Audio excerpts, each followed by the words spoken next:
Bonjour à toutes et tous. Alors, le but de cette vidéo aujourd'hui, c'est de vous expliquer la clé essentielle qui sera à appliquer dans tous les exercices que je propose pour améliorer la vue ici et qui sera aussi à appliquer dans votre quotidien le plus possible. C'est ça qui va permettre à la vue de s'améliorer.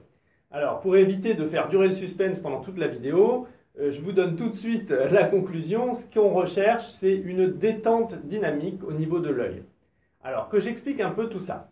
Pour commencer, je vais vous resituer, résumer rapidement la découverte fondamentale de William Bates, donc cet ophtalmo-américain, sur lequel, c'est sur ces découvertes que se fonde tout le travail de récupération visuelle.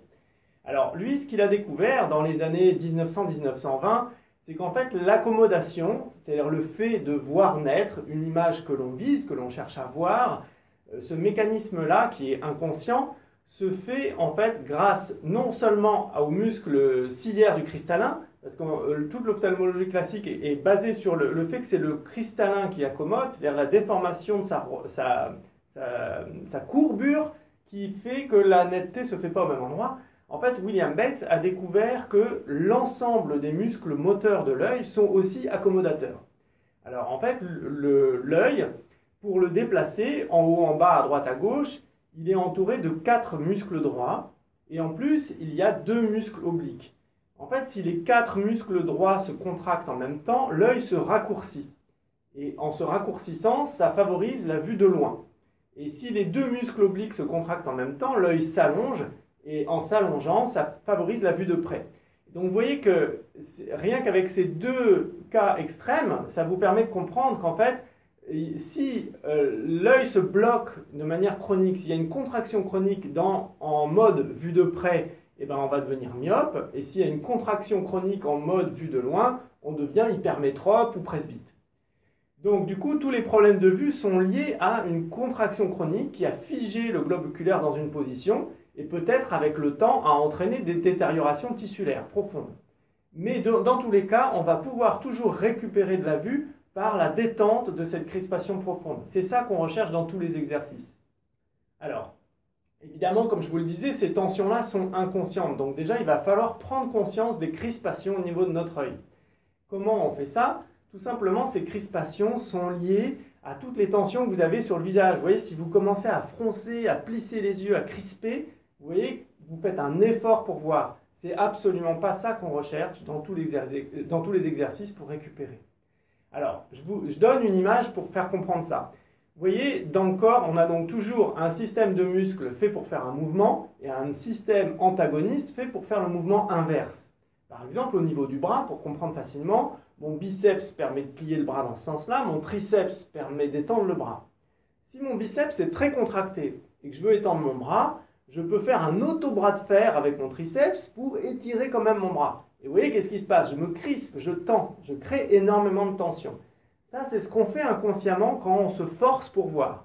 C'est-à-dire, si notre vue a légèrement baissé et qu'on essaye de voir quand même, on va créer cette crispation-là. Ce n'est pas du tout ce qu'on recherche, évidemment, dans tout ce système pour améliorer la vue. Évidemment, temporairement, en faisant l'effort, vous pouvez voir un petit peu mieux. Mais ce n'est jamais de cette façon-là que vous allez pouvoir améliorer votre vue puisque vous faites un sureffort. C'est vraiment tout ce qu'il faut éliminer d'après le William Bates. Et donc vous voyez qu'il y a une autre façon d'étendre mon bras. Si mon muscle est crispé comme ça, c'est de relâcher le biceps et mon bras va pouvoir s'étendre tout naturellement. Donc c'est ça qu'on recherche, c'est cette détente profonde.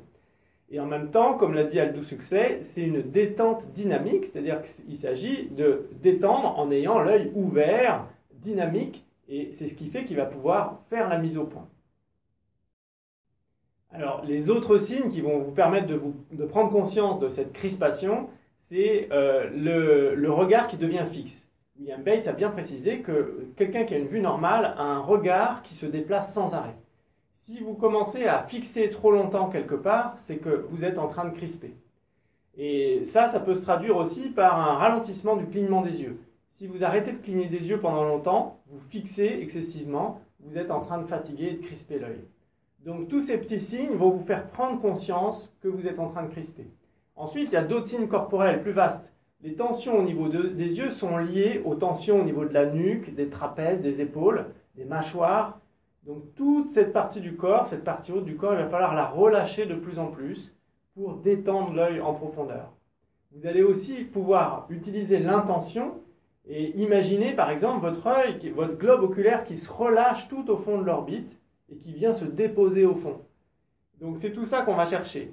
Et dès que vous allez faire des exercices où il va falloir stimuler l'accommodation, je vous recommande toujours de le faire en laissant venir l'image à vous plutôt que d'aller la chercher. Vous voyez que si vous allez chercher l'image, vous crispez. Laissez venir à vous et vous détendez. C'est ça qu'on recherche.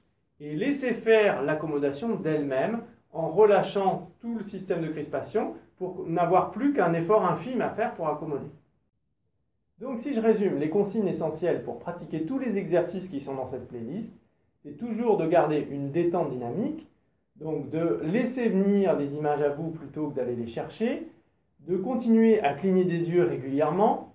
Si vous sentez des bâillements, laissez-les faire tranquillement, bâillez le plus largement possible pour bien détendre, c'est vraiment un signe de détente.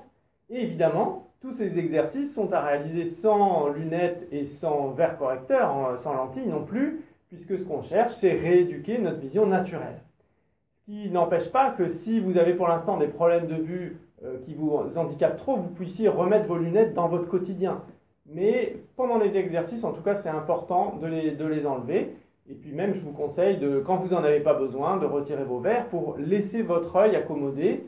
Et par exemple, prenez l'habitude, je reviendrai sur cet exercice-là, de regarder les détails, c'est-à-dire d'être vraiment derrière vos yeux, d'observer ce que vous êtes en train de regarder et ne surtout pas garder le regard dans le vide, dans le flou, parce que ça fausse complètement, ça donne un mauvais message de coordination entre votre cerveau et la mise au point.